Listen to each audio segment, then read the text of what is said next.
নমস্কার and good morning. Welcome back to Sathi stay life recipes. আমি সাথী। আজকে খুব সহজে বাচ্চার জন্য বানাবো চিকেন নাগেটস। এই চিকেন নাগেটস থেকে বাচ্চার শরীরে যাবে হাই কোয়ালিটির প্রোটিন আর তার সাথে সাথে বি কমপ্লেক্স ভিটামিন।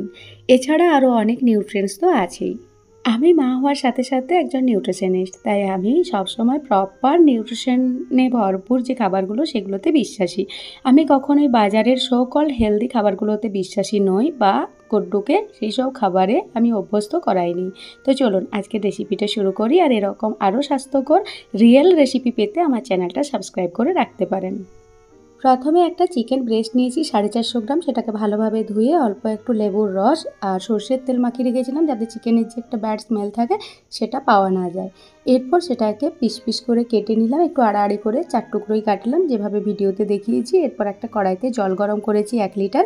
তাতে কিছু গোটা গরম মশলা দিয়ে দিচ্ছি, যেখানে গোলমরিচ, লং আর দারুচিনি আর একটা এলাচ রয়েছে। আর তার সাথে লবণ একটু দিয়েছি আর একটু হলুদ।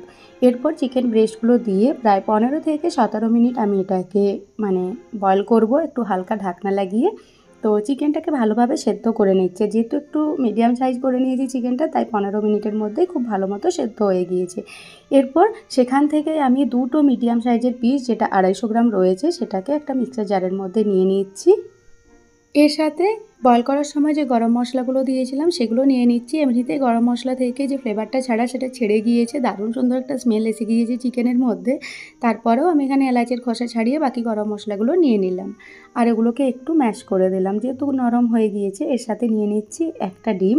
ডিমটা ভালো সুন্দর টেক্সচারটা আনবে, ক্রিস্পি করবে নাগেটসগুলোকে। আর যেহেতু চিকেনটা বয়েল হওয়ার পর একটু শক্ত হয়ে যাবে, তো সেই কারণে ওটা যাতে ড্রাই না হয়ে যায়, তাই ছোটো চামচের 1 থেকে 1.5 চামচের মতো জল দিয়ে ভালোভাবে এটাকে পেস্ট বানিয়ে নিতে হবে। খুব বেশি জল জল করা চলবে না, অথচ একটু যেন ময়েস্ট থাকে। এর সাথে অল্প একটু লবণ দিয়েছিলাম, আর যেহেতু গোলমরিচ আমি দিয়ে দিয়েছিলাম বয়েল করার সময়, সেইগুলোই দিয়েছি, তাই আর এক্সট্রা গোলমরিচের গুঁড়ো দিলাম না। ভালোভাবে প্রথমে পালস মোডে 3 থেকে 4 বার চালিয়ে একবার মিক্সার জারটা ঘুরিয়ে ভালোভাবে এটাকে পেস্ট বানিয়ে নিয়েছি। দেখুন খুব সুন্দর, খুব সহজেই তৈরি হয়ে যাবে। এটাকে একটা সাইডে সরিয়ে রেখে আমি প্রথমে যে নাগেটসের ওপরের যে লেয়ারটা, ক্রিস্পি যে লেয়ারটা, সেটা বানাবো। তার জন্য নিয়ে নেব কর্নফ্লেক্স। তো কর্নফ্লেক্সের পরিবর্তে এখানে কিন্তু সুজি নেওয়া যায়, বাচ্চার জন্য সুজি খুবই স্বাস্থ্যকর। এছাড়া ব্রাউন ব্রেডের যে মানে শক্ত যে পার্টগুলো থাকে সাইডের, তো সেইগুলো নিয়ে সেগুলোকে একটু রোস্ট করে সেটার থেকে ব্রেড ক্রাম্বস বানিয়ে নেওয়া যায়, অথবা যে টোস্ট বিস্কিট হয় সেগুলোরও গুঁড়ো করে ব্যবহার করতে পারেন। তো আমি এখানে কর্নফ্লেক্সের কিছু দানা নিয়েছি, সেগুলোকে ভালোভাবে মিক্সার জারে গুঁড়ো করে নিচ্ছি আর তারপর একটা প্লেটের মধ্যে ছড়িয়ে নিলাম। কর্নফ্লেক্সের পরিবর্তে সুজির ব্যবহার এখানে করা যাবে। তো অনেকগুলো অপশন বলেছি, তার মধ্যে আর কি সহজ সবচেয়ে কর্নফ্লেক্স অথবা সুজি। তো এরপর চিকেনটাকে ভালোভাবে ম্যাশ করে নিচ্ছি, আর চিকেনটা একটু ময়েস্ট থাকবে, তাহলে চিকেন নাগেটসগুলো খেতে বেশি ভালো লাগবে, তবে খুব বেশি যেন জল না হয়ে যায়।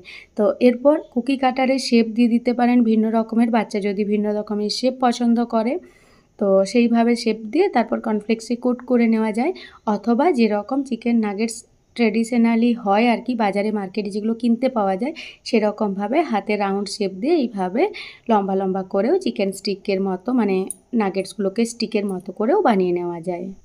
আমি এখানে কর্নফ্লেক্স দিয়ে সিঙ্গেল কোট করছি, তবে আপনি যদি আরও বেশি ক্রিস্পি, আরও বেশি টেস্টি চান, তাহলে এটাকে ডিম আর একটা ফেটিয়ে তার মধ্যে চুবিয়ে আরও একবার লেয়ার করতে পারেন কর্নফ্লেক্স দিয়ে, তাহলে আরও বেশি মুচমুচে হবে, ডবল লেয়ার হয়ে যাবে, সেটাও খেতে ভালো লাগে।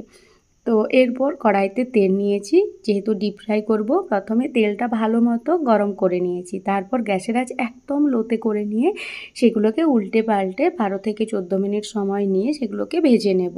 তার চেয়ে কমও লাগতে পারে যদি ব্যাচে কম ব্যবহার করেন আর কি। আমি একসাথে সবগুলো দিয়ে দিলাম। আর এদিকে কিছুটা আমি ওভেনে করছি 220 ডিগ্রিতে, প্রথম 10 মিনিট দিয়ে তারপর নাগেটসগুলোকে উল্টে আবারও প্রায় 6 থেকে 8 মিনিট দ্বিতীয় সাইডটাও বেক করে নিয়েছি। আর এদিকে দেখুন খুব সুন্দর ক্রিস্পি করে লালচে করে ভেজে নিয়েছি। খুব বেশি কড়া করে ভাজা চলবে না, তাহলে সেগুলো পুড়ে যাবে। একটু লালচে লালচে থাকবে, সেই সময় গ্যাসের আঁচ লোতে করে ভেজে তুলে নিতে হবে। এদিকে গ্রিন চাটনির সাথে সার্ভ করলে সেটা বেশি স্বাস্থ্যকর, তবে টমেটো সস দিয়েও দারুণ লাগে। বাচ্চা যদি নর্মালি চিকেন খেতে না চায় তাও এইভাবে চিকেন বানিয়ে দিলে অবশ্যই খাবে। আরও একটা রেসিপি খুব তাড়াতাড়ি শেয়ার করব। আজকের মতো আসি, সকলে ভালো থাকবেন, দেখা হবে খুব তাড়াতাড়ি, টাটা।